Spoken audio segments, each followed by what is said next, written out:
Olá, amigos do Quartel-General, é um imenso prazer estar com todos vocês mais uma vez. Hoje, na questão 152, nós iremos da questão 152 para 202.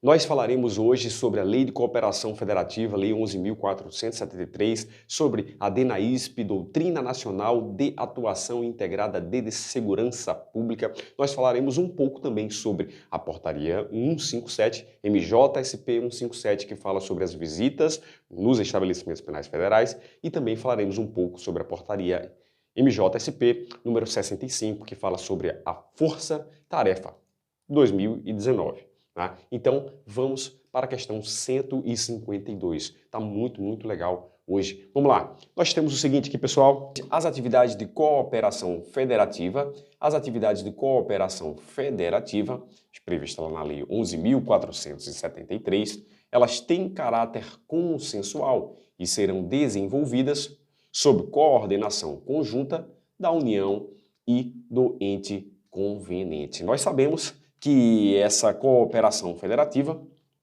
pause o vídeo aí para responder a questão, cooperação federativa está prevista lá, por exemplo, aqui, lá na nossa lei 11.473. E vai acontecer o seguinte, vai acontecer a atuação aí da União, dos estados e do Distrito Federal. Nós devemos saber que deve existir aqui realmente o que? Um convênio entre estados do Distrito Federal e a União. É por isso que nós falamos aqui, ente conveniente. Aqui, ó, ente conveniente, beleza? Então, devemos ter realmente esse convênio aí. Vamos ver o que fala nossa lei. Vou apagar aqui para nós vermos o texto da lei. Nós temos que a cooperação federativa, ela compreende operações conjuntas, ou compreende transferências de recursos e desenvolvimento de atividades de capacitação e qualificação profissional no âmbito do MJSP. As atividades de cooperação federativa têm o que, ó? Caráter consensual e serão desenvolvidas sob coordenação conjunta da União e do ente conveniente. Então, temos um gabarito correto, questão 152. Nós temos questão 153. A União, por intermédio do Ministério da Justiça, poderá colocar à disposição dos estados, do Distrito Federal, dos municípios, em caráter emergencial e provisório, servidores públicos federais, ocupantes de cargos congêneres e de formação técnica compatível para execução do convênio de cooperação federativa, sem ônus. Certo ou errado? Peraí, nós estamos falando sobre cooperação federativa. Nós sabemos que a cooperação federativa acontece aqui entre a União e estados e Distrito Federal. Então, são excluídos aí os municípios. Realmente a União, ela pode, em caráter emergencial e provisório, ela pode fazer o quê? Ela pode colocar à disposição, pode aqui, ó, colocar à disposição servidores públicos federais, ok?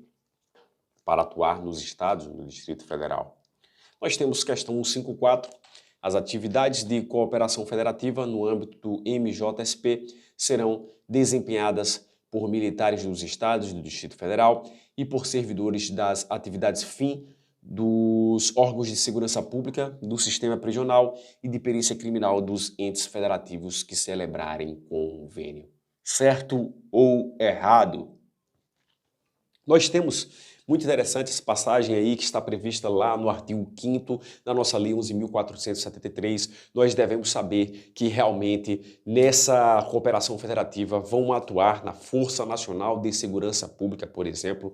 Nós temos aí militares, nós temos aí o exercício de militares e temos também servidores das atividades fim, dos órgãos de segurança pública, do sistema prisional e também de perícia. Leiam, muito, muito importante para a sua prova, provavelmente vai cair lá na sua prova o artigo 5º da Lei 11.473. Aposta, anote, depois me diga se realmente caiu ou não essa questão. Artigo 5º da Lei 11.473. Vamos lá. Nós temos aqui realmente que gabarito correto. Nós temos que as atividades serão desempenhadas pelos militares dos estados e do Distrito Federal. Gostaria de falar para vocês aqui, desde já, né, a princípio aqui, né, não teremos aqui os militares das Forças Armadas, mas podemos ter os militares das Forças Armadas atuando aqui, ó, como voluntários. Como voluntários. Em que hipótese, professor? Em que hipótese? Na hipótese de o convênio celebrado aqui, o efetivo da Força Nacional, ela não for suprido pelo convênio celebrado. E aí chamaremos os voluntários na forma lá do artigo número 5, tá? Artigo 5º, perfeito? Da nossa lei. Então, fique esperto aí. Além de termos os militares, temos os servidores aqui, os servidores das atividades fim, né? Atividades porque dos órgãos de segurança pública, do sistema prisional, cada um tem uma finalidade diferente e também o que servidores da área pericial, perfeito? 155. Se os convênios firmados entre a União e os entes federados forem insuficientes para suprir a previsão do efetivo da Força Nacional e em face da necessidade excepcional de interesse público, essa necessidade de excepcional interesse público é aquela que está prevista lá na Constituição Federal. Constituição Federal. E nós temos o seguinte, ó. Então, se esses convênios aqui eles forem insuficientes, né? Se esses convênios forem insuficientes, o que nós teremos? Nós teremos que situação? Nós teremos a seguinte situação aqui, ó. As atividades poderão ser desempenhadas em caráter voluntário por militares e servidores das atividades fim dos órgãos de segurança pública e dos órgãos de perícia criminal da União, dos estados e do Distrito Federal, que tenham passado para a inatividade há menos de 5 anos. Ok? Então, tranquilo, correto gabarito também previsto lá no artigo número 5, no artigo 5º, perfeito? Então, o que acontece? Nós temos a seguinte situação. Nós temos um convênio, e aí esse convênio entre a União e os estados e Distrito Federal, né, como vimos anteriormente, nós temos essa situação aqui, certo? Vai trazer o quê? Esse convênio, ele vai trazer aqui para trabalharem na Força Nacional. Nós temos aqui militares dos estados e do Distrito Federal, e também temos aqui servidores da área de segurança, pública. Sim, segurança pública. Quem mais? Temos aqui da segurança prisional, temos também, hoje chamados de policiais penais, e temos também a turma da área pericial.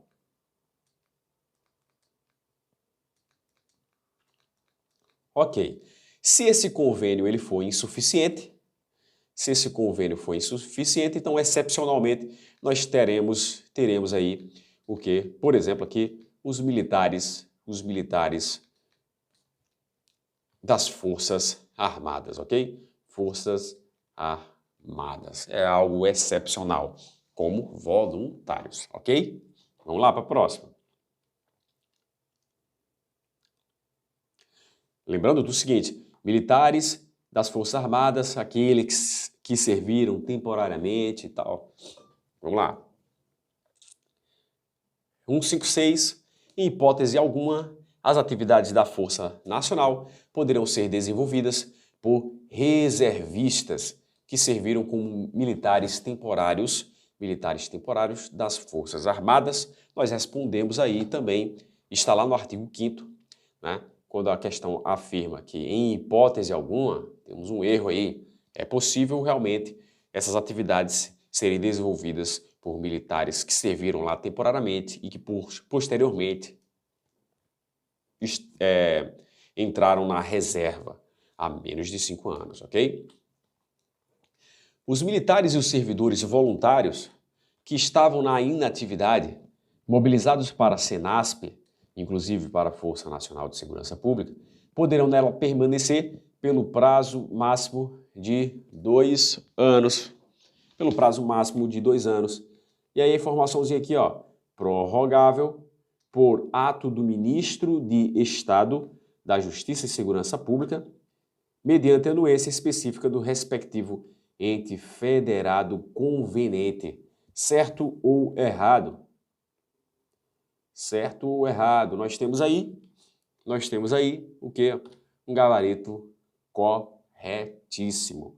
Um gabarito corretíssimo. Próxima. Lembrando que no caso dos militares, lembrem-se daquela regra, né, que tem que ser inferior a 10 anos. Inferior a 10 anos. Para ele não alcançar a dita estabilidade. A dita estabilidade militar. Então, menos de 10 anos. Leiam a lei lá que vocês verão. Não lembro agora o artigo que está essa informação.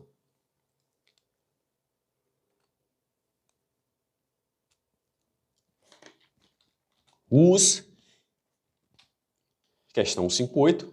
Os integrantes da Secretaria Nacional de Segurança Pública, incluídos da Força Nacional de Segurança Pública, da Secretaria de Operações Integradas e os do Departamento Penitenciário Nacional, que venham a responder o quê?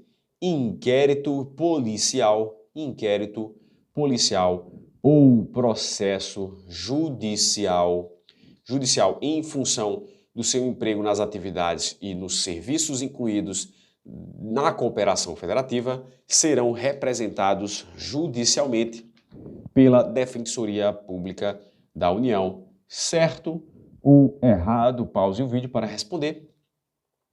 Já responderam para vocês. Temos o gabarito errado, porque não é Defensoria Pública da União, mas sim Advocacia Geral da União. 159. A diária será concedida aos servidores enquanto mobilizados no âmbito do Programa da Força Nacional de Segurança Pública em razão de deslocamento da sede em caráter eventual ou transitório para outro ponto do território nacional. Nós temos aí a mesma ideia das diárias, lá que vocês estudam, por exemplo, na Lei 8.112. Lembrem-se de diferenciar aquelas informações lá na Lei 8.112, diária de um lado, caráter transitório, caráter temporário e ajuda de custo, utilizada para aquele que se deslocou em caráter permanente, ok? Então preste atenção àquelas ideias, aquelas informações, e aqui temos a mesma informação para diárias. Deslocamento da sede no âmbito do território nacional, transitoriamente ou eventualmente, ok? Ainda em relação às diárias, a questão 160 fala que elas serão computadas para efeito de adicional de férias e do 13º salário e integrarão salários, remunerações, subsídio, proventos ou pensões, inclusive alimentícias. Nós temos aqui um gabarito errado, porque elas não são computadas para efeito de adicional de férias, 13º, e não integrarão os salários, subsídios, proventos, pensões. Errado. Agora partindo para portaria da Força Tarefa, nós temos aqui a portaria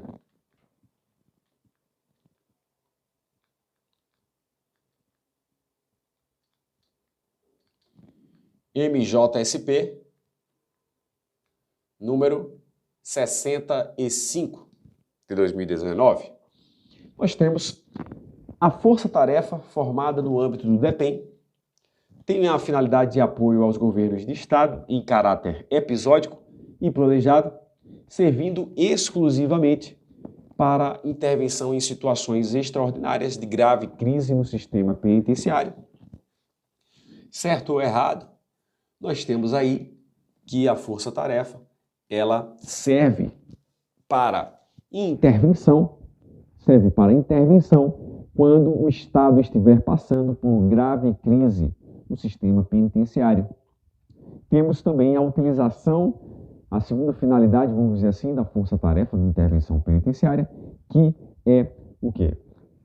Sobreaviso, ação sobre aviso, ficar à espera de um chamado para intervir imediatamente. E temos, por último, também treinamento. Poderão ser convocados para a força-tarefa para treinamento. Vamos lá, nós temos aí, então, que ela não servirá exclusivamente para situações extraordinárias de grave crise no sistema penitenciário. 162. A força-tarefa será composta por agentes federais de execução penal e agentes penitenciários estaduais e do Distrito Federal. Sim, vamos colocar assim como essa resposta, assim, né, conforme está na lei, no ato normativo. Agentes penitenciários e não policiais penais. Além disso, excepcionalmente, a força poderá ser composta por policiais militares e civis. Nós temos aí um gabarito erradíssimo. Para ter agentes penitenciários compondo a força-tarefa, os estados e o Distrito Federal devem celebrar acordos ou convênios de cooperação federativa com o Ministério da Justiça. Certo ou errado? Nós temos, sim, a necessidade de celebração desses acordos ou convênios. 164. Além de outras atividades previstas na portaria MJSP número 65, compete à força-tarefa todas as atividades de inteligência de segurança pública, certo ou errado? Certo ou errado? Nós temos que não são todas as atividades de inteligência de segurança pública, mas aquelas atividades de inteligência de segurança pública voltada para o sistema prisional. Para o sistema prisional, ok? Cabe ao coordenador institucional da força-tarefa as atividades de planejamento, articulação, gestão e ação. Certo ou errado? Nós temos aí as planejamento, articulação, gestão e ação cabendo ao representante da força-tarefa, que é o coordenador.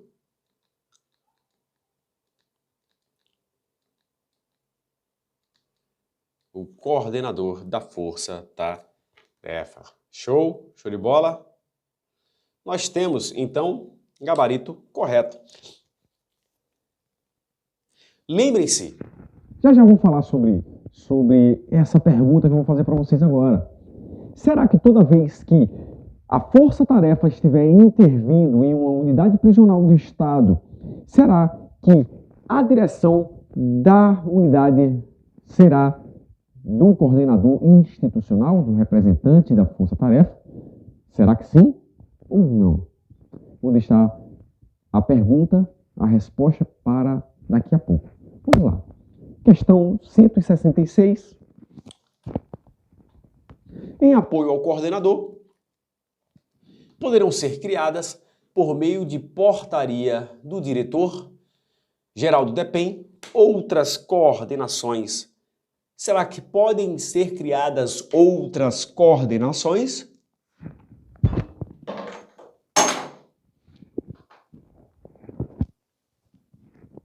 nós temos aí que é possível a criação de outras coordenações, como a exemplo da coordenação de estudo, coordenação voltada à logística, coordenação relacionada aqui para apoiar o coordenador geral, relacionado aos contratos. E aí cabe várias nomenclaturas, mas estou mostrando algumas delas aqui relacionadas à reabilitação de presos. enfim, elas são realmente criadas por portaria do diretor-geral do DEPEN. Mesmo havendo intervenção executada pela força-tarefa, a gestão prisional, a princípio, será de responsabilidade das secretarias estaduais. Mas poderá haver subdelegação dessa gestão à coordenação institucional pelo período que perdurar a ação.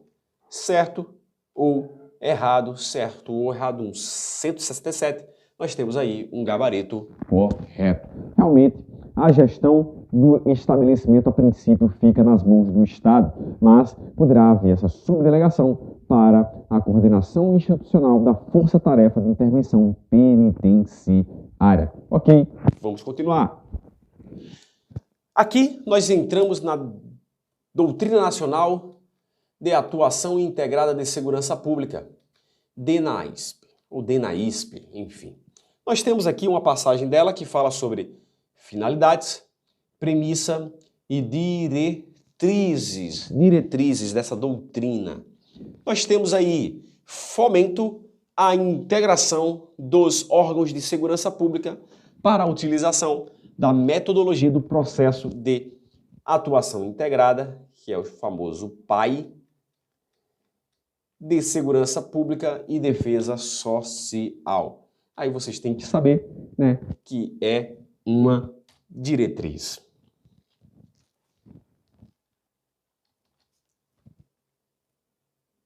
Vamos para a próxima. Estabelecer a base doutrinária para o processo de atuação integrada, PAI, na realização de ações e operações de segurança pública e defesa social, operacionalizando o SIC-4 nas 3 esferas de governo. Nós temos aí um verbo, parece o quê? Olha só, uma finalidade. Próxima. Respeito à cultura organizacional de cada agência e instituição, otimizando a habilidade e conhecimento técnico. Nós temos respeito, vou colocar só essa palavra aqui, nós temos diretriz, premissa, finalidade, nós temos aí uma premissa. Próxima. Respeito à autonomia dos entes federados, nós temos, e atribuições legais dos órgãos de segurança, nós temos também aí uma premissa. Próxima, já apareceu fomento? Já sim. Fomento à elaboração de projetos de inovação tecnológica para a modernização e expansão das estruturas de coordenação, comunicação, comando e controle. Nós temos aí uma finalidade, premissa, diretriz. O que vocês acham? Olha aí, nós temos uma diretriz. Utilização de um ambiente preferencialmente comum para a gestão e monitoramento das ações e operações integradas. Nós temos aí uma finalidade, premissa, diretriz. Nós temos aí uma diretriz também, ok? Próxima. Articulação política para fortalecer a doutrina de atuação integrada. Nós temos, já mostrei para vocês, uma diretriz. Promoção de nivelamento, capacitação e treinamento técnico para o desenvolvimento de competências e consolidação da doutrina. Nós temos aí uma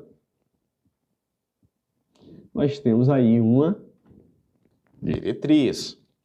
Prosseguindo. Integração dos órgãos de segurança pública. Integração dos órgãos de segurança pública e interoperabilidade dos sistemas. Nós temos aí uma, será que é diferente essa? Uma premissa. Avaliação sistemática das ações integradas de segurança pública e defesa social. Nós temos aí uma premissa também. Então ficamos aí com essas informações importantes aí, beleza? Aqui para falar a verdade, voltando aqui, toda essa questão 168, tá, pessoal? Toda essa questão 168, ela é menos relevante, tá? Pode cair? Pode. Por isso que eu coloquei aqui, mas é menos relevante. Vamos grifar o que é mais importante, tá?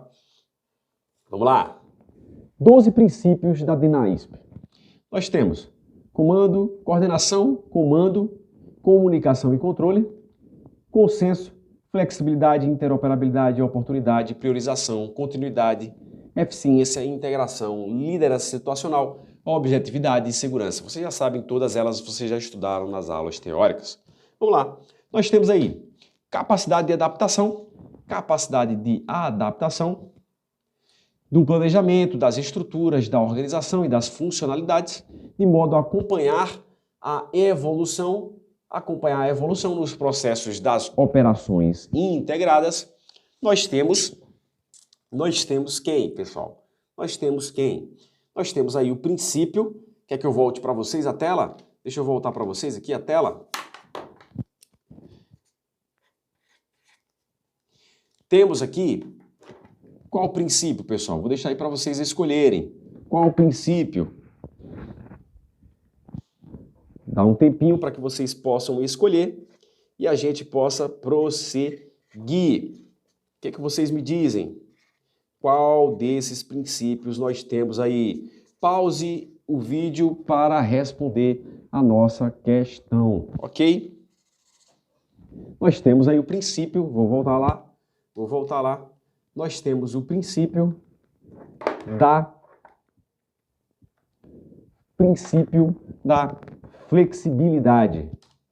Princípio da flexibilidade. Ok? Vamos para a próxima. A habilidade de operar ininterruptamente no planejamento, coordenação e execução de operações integradas ou ainda em operações específicas. Habilidade de operar ininterruptamente no planejamento, coordenação e execução de operações. Vou voltar lá para vocês. Nós temos aqui, ininterruptamente, consenso, flexibilidade, interoperabilidade, oportunidade, priorização, continuidade, né? Parece continuidade, né? Já marcamos aqui.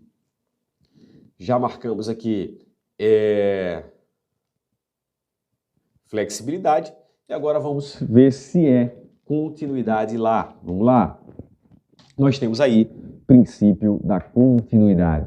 Próxima. Capacidade de promover a comunicação entre os sistemas, informatizados ou não, compartilhando dados e informações entre os órgãos envolvidos para gerar conhecimento e assessorar a gestão e a tomada de decisão.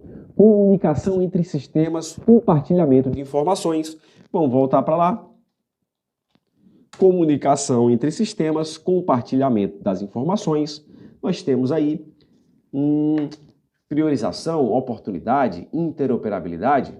Parece ser interoperabilidade, né, pessoal? Parece ser interoperabilidade. Vamos voltar lá na nossa tela. Nós temos aqui, interoperabilidade. Ok? Vamos para o próximo quadro. Atuação integrada sob a ótica da liderança situacional. Para mim, essa é a mais diferente, tá? Integração sob a ótica da liderança situacional, observando-se as atribuições constitucionais a partir de ambiente comum, com o uso de sistemas de monitoramento compartilhados e o fluxo de comunicação estabelecido. Nós temos aí o princípio da... Vou voltar lá para a telinha. Nós temos... Esse é o totalmente diferente. Parece ser liderança situacional, mas não é. Não é. Vou mostrar para vocês de novo lá na tela. Vou mostrar de novo na tela. Nós temos aí o princípio diferente C4. Comunicação, coordenação, comando e controle. Capacidade de estabelecer medidas protetivas para garantir a segurança dos operadores, né, orgânica, cibernética, lógica e a segurança da informação e comunicações dos ambientes da atuação integrada. Nós temos lá o princípio da medidas protetivas. Parece com o quê, pessoal? Consenso. C4 já foi, né? Parece com oportunidade, priorização, segurança, né, pessoal? Parece com segurança. Vamos ver lá? Nós temos lá na questão 20, no quadro 20, para falar a verdade, nós temos segurança. Beleza, próxima. Atuar de maneira eficaz e pontual com informações preventivas, possibilitando o melhor emprego das forças. Informações preventivas, eficácia, pontualidade. Vamos ver lá? Nós temos aqui consenso, eficiência, parece eficiência isso, tá? Não é. Integração, também não é. Liderança situacional não é. Objetividade, não é também. Priorização, não é. Eu acredito que seja oportunidade. Vamos ver lá? Nós temos lá, atuar de maneira eficaz e pontual, nós temos o princípio da oportunidade. Governabilidade de otimizar os recursos disponíveis, para a realização das operações, ou seja, máximo poder de força que deve ser aplicado em momento e local oportuno para se alcançar um resultado positivo. Nós temos, inclusive, lá no direito administrativo, nós temos que esse princípio, tem lá também, nós temos que ele fala assim, melhorar a atuação, a efetividade das ações com menor gasto. Nós temos o princípio vou colocar lá para vocês, princípio da eficiência. Será que é ele, ó? Integração, liderança, objetividade, consenso, priorização. Nós temos lá o princípio da eficiência. Ok? Próxima. Atuação e emprego dos recursos das agências com foco no propósito da operação. Essa operação deve possuir objetivos claramente definidos e mensuráveis. Objetivos claramente definidos. Vamos lá. Objetivos claramente definidos. Nós temos aqui, ó, objetividade. Vamos ver se é. Nós temos aí, ó, objetividade. Próxima.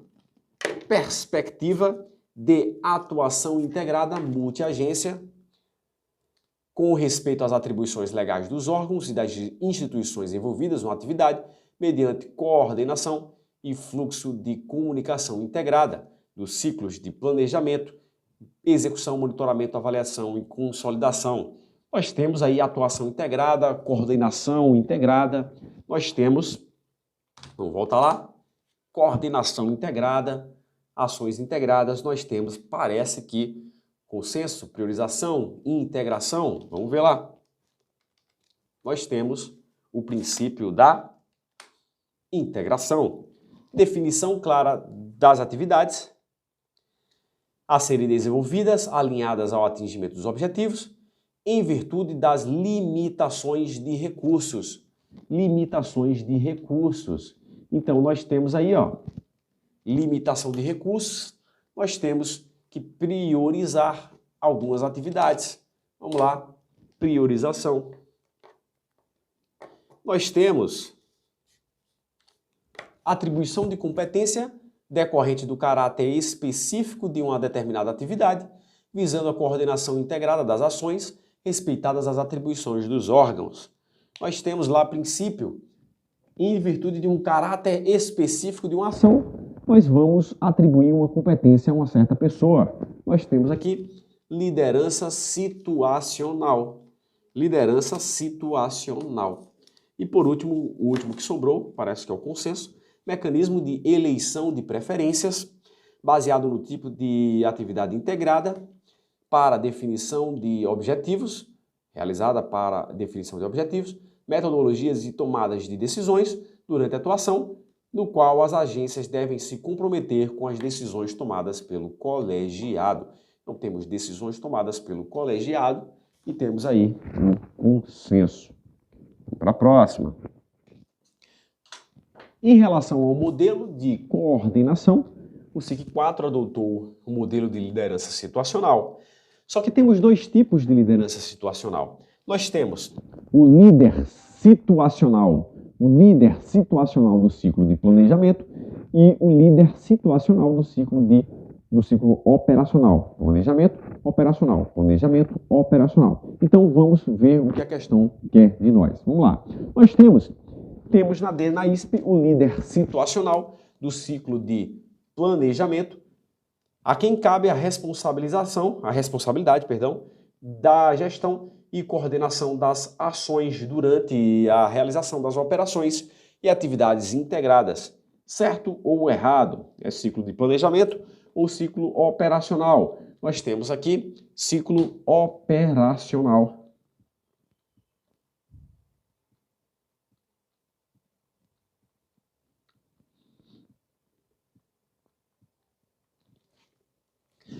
Vamos para uma questão muito importante também, que são os status operacionais, que podem ser status mínimo, status ordinário, status mínimo e status pleno.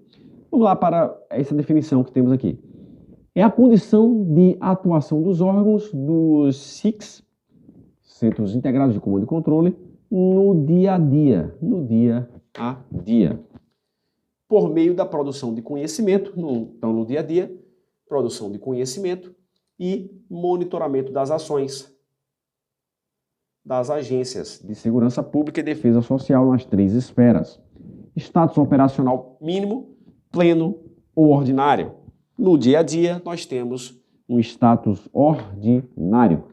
Não é status mínimo, é status operacional ordinário, ok? Próxima.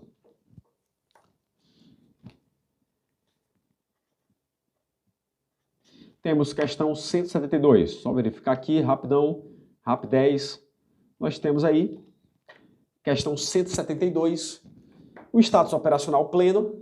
O status operacional pleno é a condição de atuação plena dos órgãos, podendo ser antecipado em função da análise procedida durante o status operacional mínimo, durante o status operacional ordinário. Então, há sim essa possibilidade de termos aí uma atuação plena, o status operacional pleno, sim, mesmo diante aqui do status operacional ordinário, né? Então, temos o ordinário, mínimo, pleno, e pode haver esse salto daqui para cá em situações extremas. Áreas, também questão muito bacana sobre as áreas, muito interessante. As áreas podem ser áreas impactadas ou também áreas de interesse operacional, áreas de, vou colocar aqui assim, ou de interesse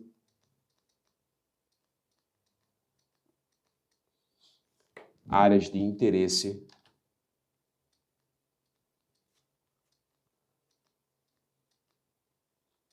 operacional. Segunda questão, as áreas impactadas são os espaços geográficos que possuem relação direta com o ambiente em que se desenvolverão as ações ou operações de segurança pública. Será que são as áreas impactadas ou as áreas operacionais? Nós temos aí um gabarito.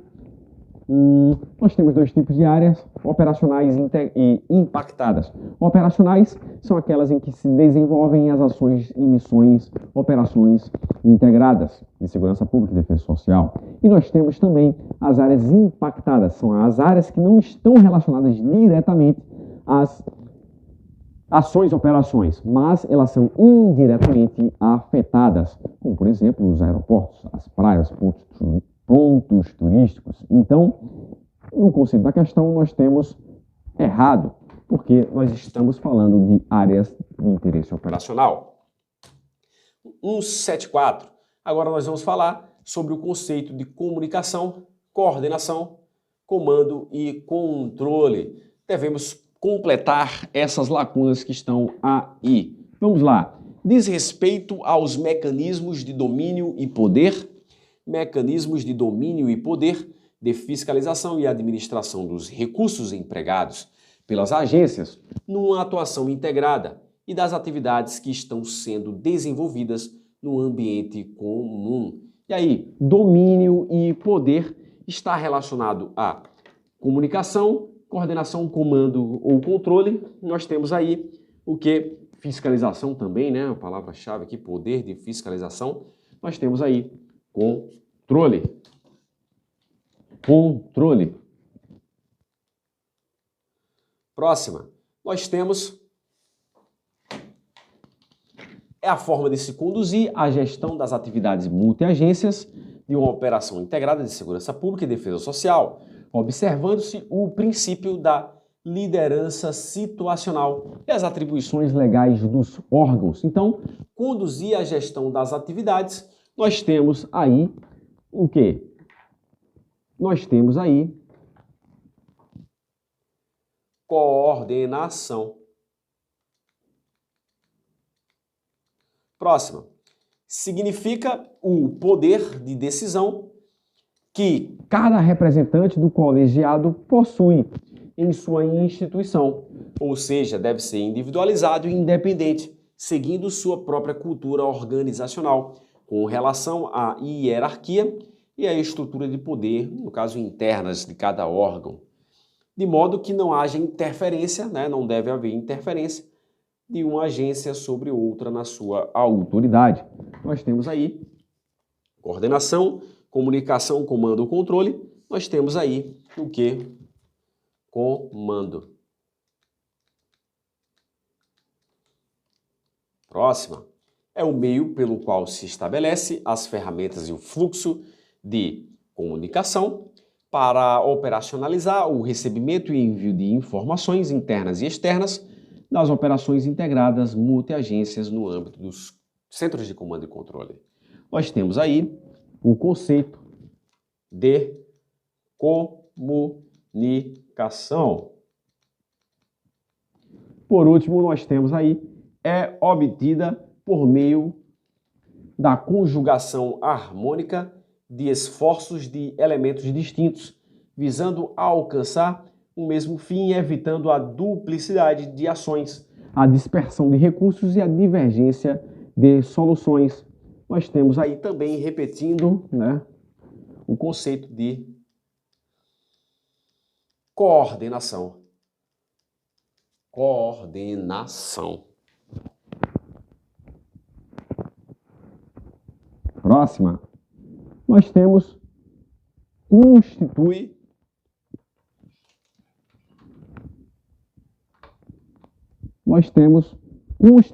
objetivo geral do SIC 4, promover e coordenar a integração dos órgãos de segurança pública. Então, aqui nós temos um objetivo geral, coordenar, promover e coordenar a integração dos órgãos nas 3 esferas de governo para a implementação de políticas e realização de operações integradas. Temos que, assim, um objetivo geral. São questão 176. 4 são os níveis de responsabilidade previstos na doutrina. Nós temos o político, o estratégico, tático e operacional. Cabe ao nível estratégico a celebração de acordos de cooperação entre as instituições, agências, bem como a formulação de diretrizes para a execução das ações estratégicas. Nós temos, cabe ao nível estratégico,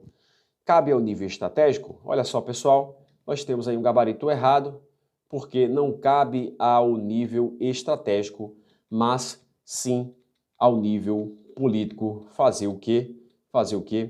A celebração de acordos de cooperação entre instituições e também aqui, ó, formulação de diretrizes. Está lá em cima, está lá no nível político. Gabarito errado. Podemos afirmar que as operações têm objetivos políticos, objetivos políticos que devem ser tratados por aqueles que ocupam o nível político de responsabilidade. Essa é fácil, nós temos aí um gabarito correto. Cabe aos representantes do nível estratégico a incumbência de transformar os princípios e diretrizes políticas em ações. Certo ou errado essa questão aí? 178. 178, nós temos aí que cabe realmente ao nível estratégico transformar esses princípios, essas diretrizes em ações, operações,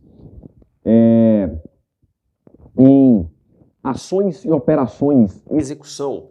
Temos que, para posterior execução, para falar a verdade, não é no nível estratégico a execução não, tá? É a transformação de princípios e diretrizes em ações que posteriormente serão transformadas aí, nesse mesmo nível em objetivos, operações que serão executadas posteriormente. No nível estratégico é feito, inclusive, o diagnóstico de riscos de uma futura operação, uma operação que será desenvolvida posteriormente pelo núcleo operacional, ok? Então temos aí realmente um gabarito correto. 179. No nível tático, nós temos aí que ocorre a convocação e a coordenação das atividades. A convocação e a coordenação das reuniões integradas para a elaboração do plano operacional integrado, observando-se a missão dos órgãos, o período da operação, protocolos de atuação integrada, matriz de atividades, sistema de monitoramento e o fluxo de comunicação. Certo ou errado? Olha só que legal. Peraí, não temos um nível operacional? Então não cabe a esse nível operacional o plano operacional? E aí? Aí eu digo a vocês, errado. O plano operacional, ele acontece realmente no nível tático, E esse nível tático, ele realmente vai ter aqui, ó, as reuniões integradas para elaborar esse plano operacional, né? Devemos lembrar aqui da missão dos órgãos, do período da operação, dos protocolos de atuação, sim, da matriz de atividades, ok. Também lembrando aqui dos sistemas de monitoramento e também do fluxo de comunicação que deve existir, porque nós temos aí diversas agências, órgãos atuando e devemos padronizar todos os elementos. 180, no nível operacional. No nível operacional, ocorre a elaboração dos planos operacionais, ordens de serviço, de missão, de execução ou documentos similares adotados pelos respectivos órgãos. Nós temos aí que o gabarito errado. Nível tático.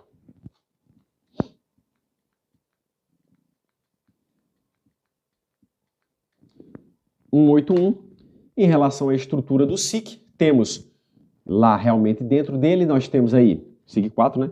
Centros integrados de operações de fronteira, aéreas e marítimas.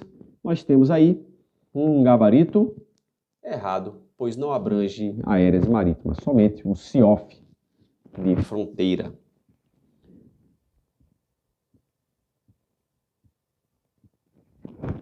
Nós temos dentro do SIC 4, nós temos aqui os Centro Integrado de Comando e Controle a nível nacional, Centro Integrado de Comando e Controle a nível estadual e do Distrito Federal, também aqui Centro Integrado de Comando e Controle Municipal.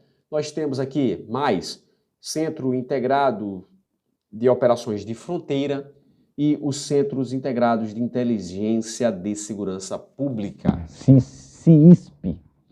182, o órgão central do SIC 4 em nível nacional é a CEOP, Secretaria de Operações Integradas, por meio da Diretoria de Operações Integradas. Certo ou errado, nível nacional, nós temos sim que é a CEOP, por meio da DIOP. Próxima, 183.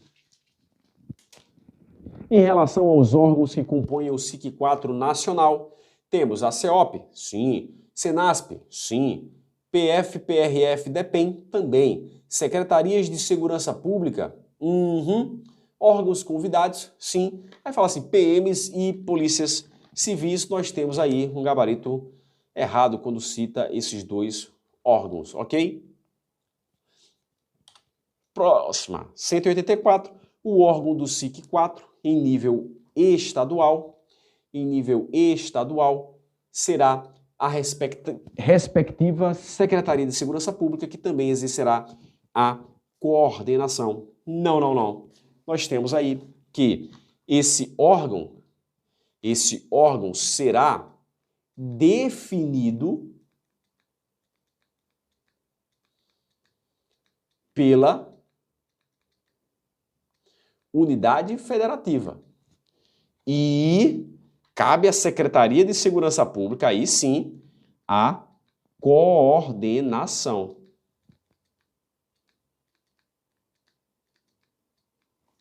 Ok? 185. Pode ser adotada a seguinte estrutura para o SIC-4 estadual: Secretaria de Segurança Pública, Polícia Militar, Polícia Civil, Corpo de Bombeiros, Proteção e Defesa Civil, órgãos do Sistema Penitenciário, órgãos de trânsito, IML e congêneres, PF, PRF convidados. Temos gabarito certo ou errado, lembre-se desses dois aqui, ó, são órgãos federais, mas estão lá no SIC estadual. A Polícia Federal, a Polícia Rodoviária, inclusive, os dois órgãos estão lá no âmbito municipal também. Vamos para a próxima, 186. O órgão central do SIC-4 em nível municipal será definido pelo prefeito municipal em conjunto com a Câmara Municipal. Nós temos aqui, ó, um erro. Será definido pelo prefeito municipal, ok? Coordenação da prefeitura. Comporão o SIC-4 municipal as secretarias municipais de segurança pública, interessante, ó, secretarias municipais de segurança pública, Guarda Civil Municipal, Defesa Civil, órgãos municipais estaduais de trânsito, órgãos municipais estaduais de meio ambiente e vigilância sanitária, PF, PRF, órgãos do sistema penitenciário, SAMU, PM, PC, Polícia Civil e Corpo de Bombeiros. Nós temos gabarito certo ou errado. Certo ou errado, nós temos um gabarito correto. Nós sabemos que dentro da nossa doutrina nacional de atuação integrada de segurança pública, nós temos que os eventos críticos, eles são classificados como? Os eventos, eles são classificados como eventos normais, né, da normalidade, e eventos anormais, extraordinários. Mas, olha só que informação interessante sobre os eventos. Nem lógica, né, que se cair na prova, realmente vocês acertarão, que é a seguinte, ó. Os eventos críticos devem ser classificados a partir do impacto resultante na comunidade afetada. Isto é, a proporção de danos humanos e ambientais e prejuízos econômicos e sociais e a capacidade de resposta do ente federado. Nós temos aí realmente um texto bem bonito, bem bacana, da 188. Correto. 189, já respondi para vocês. Os eventos críticos, eles têm duas classificações. Eles podem ser expressados por normalidade e é uma questão bem besta, para falar a verdade, né? Uma questão bem besta, vou até excluí-la lá, né? Porque é muito bobo mesmo. É normalidade e anormalidade. Normalidade e anormalidade. Muito boba essa questão, feita por mim. Anormalidade. O início do ciclo operacional, nós sabemos que temos os ciclos, né? Ciclo de execução, ciclo de planejamento, ciclo operacional, né? No caso, ciclo de monitoramento, ciclo de consolidação, avaliação, né? Então, nós temos aí planejamento, execução, consolidação, avaliação, monitoramento. Nós temos aqui, em relação ao ciclo operacional. O ciclo operacional nós temos que ele, previsto no ciclo de execução, ele vai ser ocorre no dia D. O início do ciclo, a ativação do ciclo operacional ocorre no dia D. No dia D. E aí, certo ou errado? Certo ou errado? O início do ciclo operacional, previsto no ciclo de execução, ocorre no dia D. Não. Ocorre lá quando nós estamos falando lá no começo sobre planejamento de ações. Ok? Próxima. Nós temos 191. As operações extraordinárias caracterizam-se por ser a mobilização do Estado para resposta a eventos críticos ou demandas especiais ou extraordinárias, sobre compressão de tempo para resposta imediata à solução do problema com a unificação de esforços e objetivos comuns através do processo de atuação integrada. Bem bonita também essa questão 191, temos o gabarito correto. Os ciclos de planejamento, execução, monitoramento, avaliação e consolidação, né? Vou colocar aqui para vocês aqui, ó. Planejamento, execução, monitoramento, avaliação e consolidação deverão ser realizados em ambiente comum. Deverão ser realizados em ambiente comum com a participação de todos os envolvidos. Certo ou errado? Nós temos uma informação muito legal, que é o seguinte, ó. Esses dois, por isso que eu coloquei eles juntos, esses dois aqui, ó, esses dois devem acontecer em ambiente comum. E os demais podem acontecer em ambiente comum. Então, o gabarito está errado, porque ele fala que deverão ser realizados em ambiente comum. Não é assim. Próxima. O Centro Integrado de Comando e Controle Nacional é um centro nacional de nível político responsável pelo monitoramento das ações e operações integradas, planejadas e coordenadas pelo CEOP-DIOP. Certo ou errado? Nós temos aí um gabarito errado. Ele não é de nível político, mas sim de nível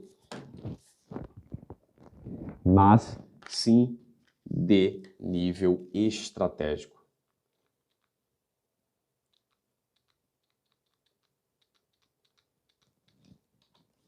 Próxima.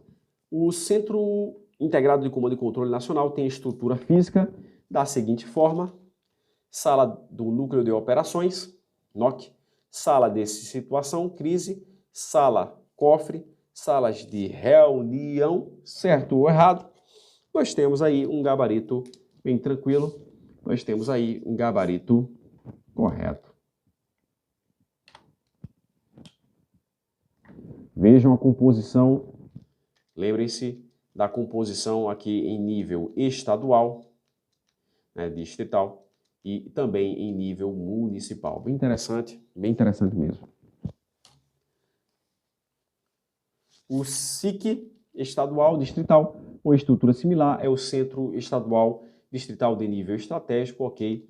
Utilizado pelos órgãos envolvidos para monitoramento das ações e operações integradas de segurança pública, planejadas e coordenadas pelo governador. Certo ou errado? Nós temos aí um gabarito errado, porque não são coordenadas pelo governador, mas sim pela Secretaria de Segurança Pública. Nós já vimos isso hoje. O SIC estadual e o SIC distrital é coordenado pela Secretaria de Segurança Pública, o órgão definido pelo governo estadual distrital. Nós temos sim gabarito correto. 97. SIC municipal é o Centro Municipal de Nível Estratégico, responsável pelo monitoramento das ações e operações integradas de trânsito, mobilidade urbana, ordem pública, ordenamento urbano, defesa civil e outros planejados, coordenados pela Prefeitura Municipal. Nós vimos isso? Vimos também. Temos o gabarito correto. Próxima, 198. Agora, em relação à portaria de visitas. A portaria de visitas, você deve conhecê-la do começo ao fim. É uma portaria bastante pequena, a portaria 157 de 2019, que fala como funcionam as visitas. Nós temos a visita no parlatório, nós temos as visitas nos pátios de visitação, nós temos as visitas por meio eletrônico, videoconferência. Então, muito importante, todas aquelas informações de duração, quantas pessoas podem entrar. Lembre-se de colocar na cabeça de vocês, portaria 157 é uma coisa, LEP é outra coisa, regulamento do Sistema Penitenciário Federal é outra coisa. Então, as questões elas serão divididas. Ele vai cobrar um bloco lá, um conjunto de questões somente sobre a portaria, um conjunto de questões somente sobre a LEP, um conjunto de questões somente sobre o regulamento. Ele não misturará as questões. A princípio, não é o perfil do CSPNB fazer isso. Mas isso, se fizer, nós conhecemos as informações sim separado e depois é só organizar em nossa cabeça bem tranquilamente para acertarmos a questão. Ok? Vamos lá. Nós temos 198, a portaria 157, disciplina o procedimento de visitas sociais nos estabelecimentos penais brasileiros. Essa visita social pode ser em parlatório de visitação, né? No pátio de visitação, perdão, no parlatório, em videoconferência, certo ou errado, certo ou errado, certo ou errado, errado. Porque nós temos aqui que não é em todos os estabelecimentos penais brasileiros, mas somente nos estabelecimentos lá do Sistema Penitenciário Federal. Ok. Vamos para a próxima. 199. Estamos chegando ao fim. Segundo a portaria 157, os únicos presos que poderão receber visitas no pátio de visitação são aqueles com perfil de réu colaborador ou delator premiado, nós já vimos isso, e aqueles que, no período de 360 dias ininterruptos, apresentarem ótimo comportamento carcerário sob autorização do diretor do estabelecimento, devidamente fundamentada. Então são esses dois presos, conforme a nossa portaria, que podem receber as visitas no pátio de visitação. Ok? Certo ou errado? Nós temos aí um gabarito realmente certo. As visitas em parlatório terão duração de 3 horas e serão realizadas semanalmente em dias úteis. No período vespertino, das 13 às 19, nós temos aí certo ou errado, certo ou errado. Nós temos o gabarito errado, porque é até 3 horas. Então pode ser 1 minuto, 2 minutos, até 3 horas, ok? Próxima, penúltima.